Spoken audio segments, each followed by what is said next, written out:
ជំរាបសួរបងប្អូនអ្នកគ្នាមានដំណឹងល្អបងប្អូនគឺក្រុមហ៊ុនគឺក្រុមហ៊ុន TikTok បងប្អូនបានចុះកិច្ចប្រឹងប្រែងជាមួយក្រសួងប្រៃសណីទាំងទូរគមនាគមន៍បងប្អូននៅកម្ពុជាចឹងហ្នឹងគឺបើកឲ្យប្រជាជនកម្ពុជាយើងអាចរកប្រាក់ចំណូលតាម app TikTok បានដូចនៅក្រៅប្រទេសដែរបងប្អូនហើយបងប្អូនដែលមាន account TikTok ធំអីអាចលេងបន្តទៀតហើយបើកមុខងាររកលុយទៅបងប្អូនហើយចំពោះ TikTok ខ្ញុំគឺទំលេងទៀតអញ្ចឹងបងប្អូនអាចជួយ support ខ្ញុំផងគឺទំលេងក្នុង3ខែនេះទាំងបងប្អូនខ្ញុំមិនដែលលេង TikTok ទេអញ្ចឹងសូមបងប្អូនជួយ support ខ្ញុំផងហើយឥឡូវនេះបងប្អូនអាចទៅមើលគោលការណ៍ក្រុមហ៊ុន TikTok ជាមួយខ្ញុំទាំងអស់គ្នាបងប្អូនហើយនឹងរបៀបឆែកមើលឥឡូវបងប្អូនទៅទស្សនានៅគោលការណ៍ក្រុមហ៊ុន TikTok របស់ខ្ញុំទាំងអស់គ្នាសិនបាទឥឡូវបងប្អូនមកមើលនេះជាគោលការណ៍របស់ក្រុមហ៊ុន TikTok បងប្អូនអញ្ចឹងបងប្អូនមើលតាមហ្នឹងទៅហើយបងប្អូនអាច scope វីដេអូហ្នឹងសិនទៅដើម្បីមើលពីគោលការណ៍ពីបងប្អូនបានមើលហើយបងប្អូនអាចចូលមកមើលការហាមឃាត់នៅមាតិកាអញ្ចឹងយើងអាចផលិតមាតិកាដែលត្រឹមត្រូវតាមគោលការណ៍របស់ក្រុមហ៊ុន Facebook មកគឺអាចរកលុយបានណាបងប្អូនអញ្ចឹងបាទឥឡូវយើងមកដល់ app TikTok ហើយអញ្ចឹងបងប្អូនដែលមាន app TikTok អាចចូលឆែកជាមួយខ្ញុំទាំងអស់គ្នាគឺយើងត្រូវចុចនេះចូលមកក្នុង account យើងចុចកន្លែង profile កន្លែងរូបក្បាលមនុស្សហ្នឹងមកមនុស្សតែមួយបងប្អូនបន្តមកទៀតចុចកន្លែងត្រេ3បងប្អូន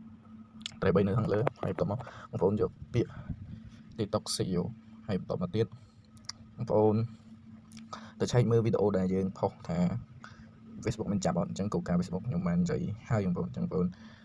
ចុចកន្លែង account check មកឥឡូវចូលទៅមើល account ខ្ញុំទាំងអស់គ្នាដោយសារ account នេះ account ថ្មីបងប្អូនខ្ញុំទំរៀនលេងទេខ្ញុំអត់ទាន់ចេះលេងទេឥឡូវខ្ញុំទំរៀនលេងអញ្ចឹងទំប្រើប្រាស់ក្នុង2-3ខែនេះទេបងប្អូនអញ្ចឹងនេះយើងឆែកបងប្អូនឃើញវា QQ ហ្នឹងគឺអត់អីបងប្អូនបើអាណាមានពណ៌ក្រហមញ៉ៅទៀតហ្នឹងគឺ Facebook ចាប់អញ្ចឹងយើងធ្វើការលុបជាបន្តទៅកុំឲ្យ TikTok យើងមានបញ្ហាព្រោះអីឱកាសយើងមកគឺ Facebook បើករកលុយនៅប្រទេសយើងអញ្ចឹងយើងអាចរកលុយជាមួយ TikTok បានបងប្អូននៅប្រទេសយើងអញ្ចឹងបងប្អូនឃើញរបស់ខ្ញុំគឺអត់មានចាប់ទេអញ្ចឹងបងប្អូនអាចចេញមកវិញមកហើយបងប្អូនទីមួយទៀតបងប្អូនអាចចុចកន្លែងត្រេ3ដូចគ្នាហើយបន្តបងប្អូនយកកន្លែង setting ចុចកន្លែង setting កន្លែងសញ្ញាកងចាស់បន្តបងប្អូនចូលពាក្យ account ខាងលើហ្នឹងបងហើយកន្លែងនេះគឺខ្ញុំឲ្យបងប្អូននេះដូរមកដាក់កន្លែង switch to business account អញ្ចឹងបងប្អូនចុចមកទៅឲ្យវាជំរឿសបងប្អូនឲ្យជំរឿសអញ្ចឹងបងប្អូនជ្រើសរើសមកនេះបងប្អូនគេអត់អញ្ចឹងបងប្អូនចង់ដាក់ជាផ្ទាល់ខ្លួនបងប្អូនដាក់ផ្ទាល់ខ្លួនទៅគ្រីកកន្លែងផ្ទាល់ខ្លួនទៅយកកន្លែងនេះ professional service នេះក៏បានបាទហ្នឹងបើសិនជាខ្មែរវាដាក់ផ្ទាល់ខ្លួនបងប្អូនអញ្ចឹងខ្ញុំអត់នេះទេខ្ញុំដាក់ business account អញ្ចឹងខ្ញុំសុំចេញវិញមកបងប្អូន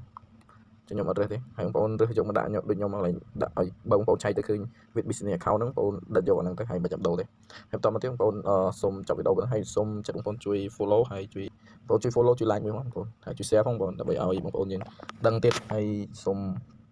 បងប្អូនជួបទៅសុភមង្គលហើយខ្ញុំធ្វើនេះជប់ដែរអញ្ចឹងដើម្បីស្ងាត់បងប្អូនកុំឲ្យញ៉ៃញ៉ៃអញ្ចឹងសូមជម្រាបលាបងប្អូនអរគ្នា